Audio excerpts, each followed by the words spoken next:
आपने बोल दिया होता ये जैन समाज ने भी पर्युषण पर्व की आराधना की है और ये पर्युषण पर्व क्या है? टूटे हुए रिश्तों को साधने का प्रयास है, फटे हुए रिश्तों को जोड़ने का प्रयास है। दरार जहां आ चुकी है, दूरियां जहां आ चुकी है, बातों से, शब्दों से, वचन से, व्यवहार से, रिश्तों में जहां पर खटास मिल गया है मेरे भाई, घर में बड़ा वो नहीं होता जो खटास बोला करता है। खटास तो हर कोई बोलने में भूमिका अदा कर दे। मानता हूं कि आपके भाई ने खटास बोल दिया, मानता हूं कि आपके ननद ने खटास बोल दिया, मानता हूं कि आपके देवरानी ने खटास बोल दिया, मानता हूं कि आपकी जेठानी ने खटास बोल दिया, पर मेरे भाई आप तो हमारी बातों से प्रेम करते थे। मानता हूं उसने घर में नींबू का रस डाल दिया, और अगर आप अपनी आप से शक्कर डाल देते तो शिकंजी पीने का आनंद होता है। आप कर लेंगे और नींबू में शक्कर का घोल मिला देते, मिठास का घोल मिला देते, तो शायद तकरार आपकी खत्म हो सके।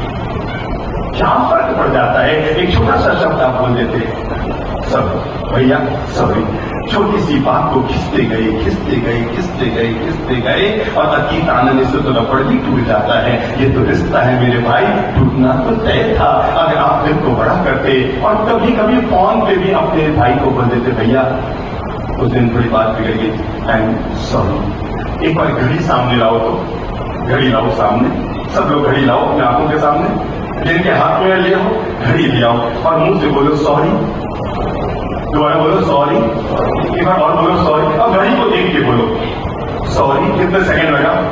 कितने सेकंड लगा? एक बार दोबारा बोलो, घड़ी हाथ में लेके बोलो सॉरी। कितने सेकंड लगा? दो पूरे लगे नहीं होंगे, 1.5 सेकंड में बात बन गई थी। 2 सेकंड अब आपने एक शब्द का प्रयोग किया सॉरी।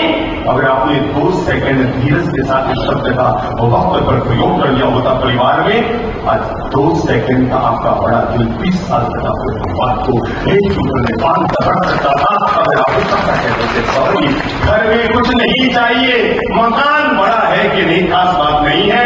वे घर स्वर्ग नहीं होते जहां पर मकान बड़े होते हैं, वे घर स्वर्ग होते हैं जहां पर लोगों के दिल।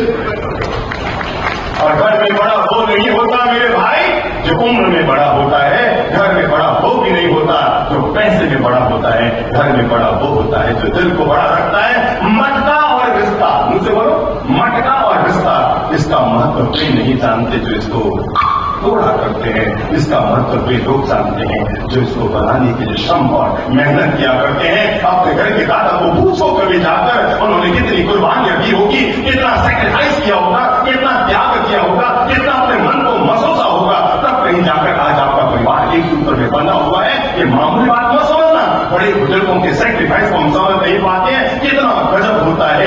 पिता जब तक जीवन भर कमाता है तब तक यही अपने बच्चों के लिए सोचता रहता है। पिता जब तक जीवन भर कमाता है अपने बच्चे और अपनी पत्नी के लिए सोचता है, और जिस दिन पत्नी और बच्चे कमाने लग जाते हैं उस दिन सोचते मुझे उनकी कहां जरूरत है, मैं कोई काम कर रहा हूं। पुरुष जब तक कमाता है ना तब तक सोचता अपने बच्चों के लिए कर दूं, पत्नी के लिए कर दूं, और जिस दिन बच्चा बड़ा हो जाए, अरे 2 पैसा कमाने से और 4 किताब पढ़ने से कोई बच्चा बाप का बाप नहीं होता। अगर आपने 4 किताब पढ़ ली है और 2 पैसे कमा लिए हैं, मेरे भाई पिता पिता नहीं होता, परम पिता होता है। बसर के मान लो, मां नहीं होती, मां तो भगवान होती है। बसर के मान ले इंसान, रिश्ता और मटका इसका महत्व भी नहीं जानते। दिल बड़ा करके आज हम 2 भाई हैं। आप ये मत समझना कि हमारे प्रवचन हमारी पहचान है, कोई भी नहीं सकता होगा। अब ये भी मत समझना कि हम कोई बहुत बड़े अमीर घर से संत बनकर आए हैं। अब ये भी मत समझना कि हमारे लिए इतने बड़े बड़े पांडाल बनते हैं और 36 कौम के लोग सुनने आते हैं। हमारे व्यक्तित्व की ये पहचान नहीं है। जिंदगी में हमारी कोई ताकत है तो हमारे वचन, हमारे प्रवचन नहीं। जिंदगी में हमारी ताकत हम भाई भाई क्या आपस का प्रेम है, जिस प्रेम के चलते जहां जाते हैं परमात्मा हमसे कृपा करता है, भाई भाई का प्रेम।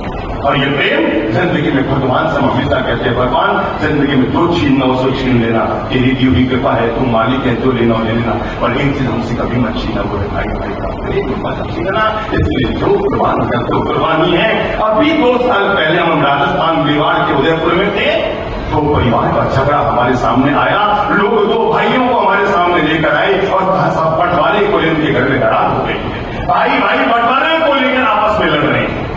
बाप जी आप समाधान कर दो। मैंने कहा भाई साहब ये बंटवारे में हम संतों को मत डालिए। कहा नहीं गुरुदेव, अगर आपने हाथ नहीं डाला तो इनका बंटवारा कोई कर ही नहीं सकता। अरे मैंने कहा भाई हम बंटवारे में कहा था, लेकिन नहीं गुरुदेव, इन दोनों भाइयों में इस बात को लेकर बहुत जद्दोजहद हो गई है और अब आप ही इनका बंटवारा कर सकते हैं, आप इनका बंटवारा कर दो। बैठो, हमने कहा भाई हमने जिंदगी में और कोई काम किया कि नहीं किया?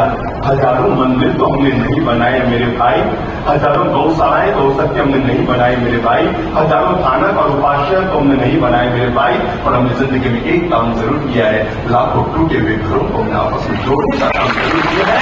हमने घर को मंदिर बनाने का सौभाग्य जरूर लिया है। जो बच्चे अपने माँ बाप से जुदा हो गए थे, उनको माँ बाप के चरणों में वापस भेजने का आनंद जरूर हमने लिया है।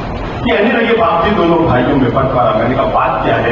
एक ने कहा बाप जी 70 और 30 का रेशो का फर्क आ रहा है। क्या दोनों भाई में 70 और 30 का रेशो का फर्क आ रहा है? मैंने कहा भाई साहब जब बात बंटवारे की आ रही है तो बराबर की, ये 70 और 30 का फर्क है, ये मतलब उन दोनों का नहीं बाप जी, ये नहीं होगा। 70 और 30 का रेशा रहेगा, बड़ा भी अड़ गया 70 और 30 और छोटा भी अड़ गया। भाई साहब माजरा क्या है आप लोग का?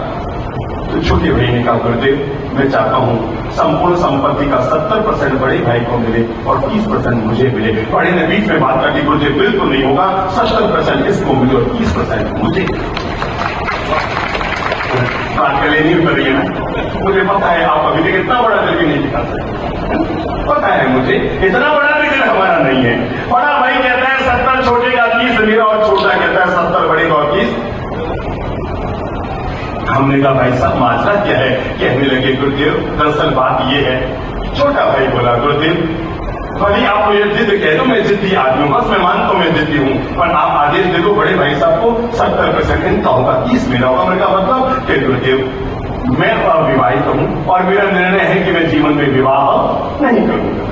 मैं जब विवाह नहीं करूंगा तो मेरी पत्नी नहीं तो बीवी बच्चे नहीं तो मैं अकेला। अब एक अकेले आदमी के लिए 30% की दौलत तो बहुत होगी। भाई साहब के 2 बच्चे हैं, इनकी शादी करनी है, उनको धंधे पे लगाना है, उनको बड़ा करना है, उनको आगे बढ़ाना है, इनको ज्यादा धन चाहिए ना। बड़े भाई ने कहा ये 1 नंबर का जिद्दी है गुरुदेव, ये 1 नंबर का जिद्दी है। अरे मैं कहता हूँ 70 तेरा है, मेरे तो बच्चे बड़े होकर कमा लेंगे।